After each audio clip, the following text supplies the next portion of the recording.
નમસ્કાર, હું Megha Agrawat, Gujarat state bureau chief police power news. અને સુરક્ષા અંગેની અજાણતા મુશ્કેલીના સમયે મોટું જોખમ બની શકે છે, પરંતુ જો બાળકો અને યુવાનોને સમયસર જાગૃત કરવામાં આવે તો અનેક મુશ્કેલીઓ બનતા પહેલા જ અટકાવી શકાય. અને આ જ સંદેશ સાથે દિશામાં પોલીસ દ્વારા વિદ્યાર્થીઓ માટે યોજાયો એક મહત્વપૂર્ણ જાગૃતિ કાર્યક્રમ. નમસ્કાર, હું Megha Agrawat, Gujarat state bureau chief police power news.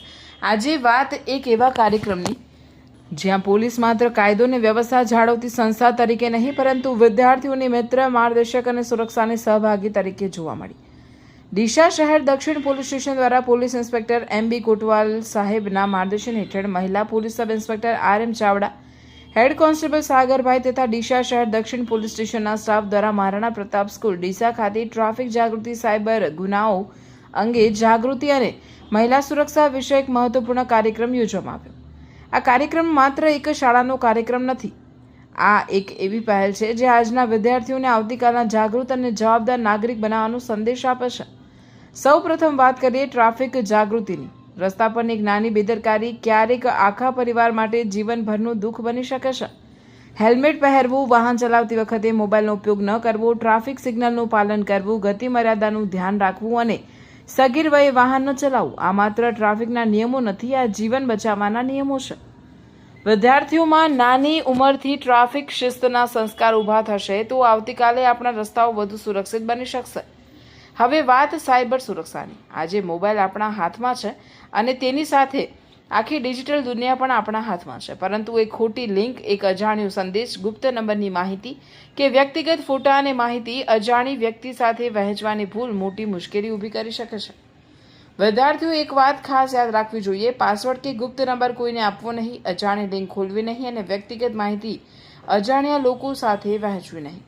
કોઈ શંકાસ્પદ ઘટના બને તો ડર્યા વગર માતા પિતા, શિક્ષક અથવા પોલીસને જાણ કરવી, કારણ કે સાયબર ગુનાથી બચવાનો સૌથી મજબૂત ઉપાય છે સાવચેતી અને જાગૃતિ. અને હવે વાત એક મહત્વપૂર્ણ વિષયની: મહિલા અને બાળ સુરક્ષા. દીકરીઓને માત્ર સુરક્ષાના નિયમો સમજાવવા પૂરતું નથી, તેમણે પોતાના અધિકારોની જાણ હોવી જોઈએ. મુશ્કેલીના સમયે અવાજ ઉઠાવવાનો આત્મવિશ્વાસ હોવો જોઈએ અને જરૂર પડે ત્યારે મદદ માટે કોનો સંપર્ક કરવો તેની સમજ પણ હોવી જોઈએ. રસ્તા પર, શાળામાં, જાહેર સ્થળે કે સામાજિક માધ્યમ પર કોઈ અયોગ્ય વર્તન થાય તો ડર કે શરમના કારણે ચૂપ રહેવાની જરૂર નથી. સુરક્ષાનો અધિકાર દરેકને છે અને મદદ માંગવી નબળાઈ નહીં, જાગૃતિ છે. આવા કાર્યક્રમોની સૌથી મોટી વિશેષતા એ છે કે તે પોલીસ અને નવી પેઢી વચ્ચે વિશ્વાસનો સેતુ બનાવે છે. વિદ્યાર્થી પોલીસને માત્ર વર્દી કે કાર્યવાહી સાથે નહીં, પરંતુ પોતાના માર્ગદર્શક અને સુરક્ષા સાથી તરીકે ઓળખે એ પણ સમાજ માટે ખૂબ જરૂરી છે. ડીસા શહેર દક્ષિણ પોલીસ સ્ટેશનના પોલીસ ઇન્સ્પેક્ટર MB કોટવાલ સાહેબના માર્ગદર્શન હેઠળ મહિલા police sub inspector RM Chavda, head constable Sagarbhai તથા સમગ્ર પોલીસ સ્ટાફ દ્વારા કરવામાં આવેલો આ જાગૃતિનો પ્રયાસ મહત્વપૂર્ણ સંદેશ આપે છે. મહારાણા પ્રતાપ સ્કૂલમાં આપવામાં આવેલી આ જાણકારી આજે વિદ્યાર્થીઓ સુધી પહોંચે છે, પરંતુ આવતીકાલે આ જ વિદ્યાર્થીઓ પોતાના પરિવાર, મિત્રો અને સમાજ સુધી આ સંદેશ પહોંચાડશે અને ત્યાંથી જ સાચી જાગૃતિની શરૂઆત થાય છે.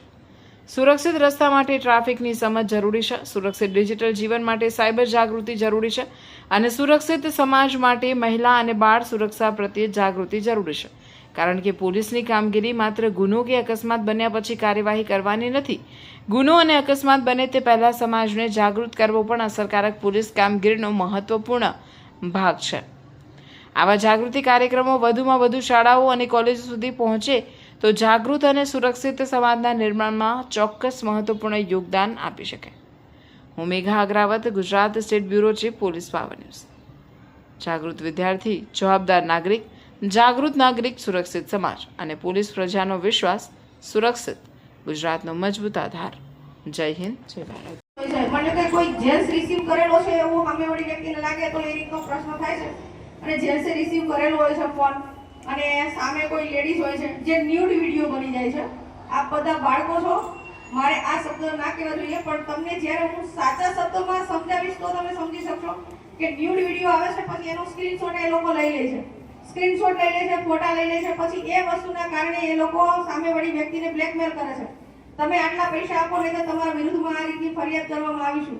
અને આવા કિસ્સામાં ઘણા એવા બન્યા છે કે ઘણા પુરુષો શરમના કારણે, લાજના કારણે, કુટુંબ પરિવારના કારણે ઘણા એવા કહી નથી શક્યા તો ઘણા એવા પૈસા ગુમાવ્યા છે, 2-5 લાખ રૂપિયા ઓનલાઈન દઈ દીધા છે, અને છતાંય ના થયું હોય ને ના ઓલું થાય તો છેલ્લે એ વ્યક્તિ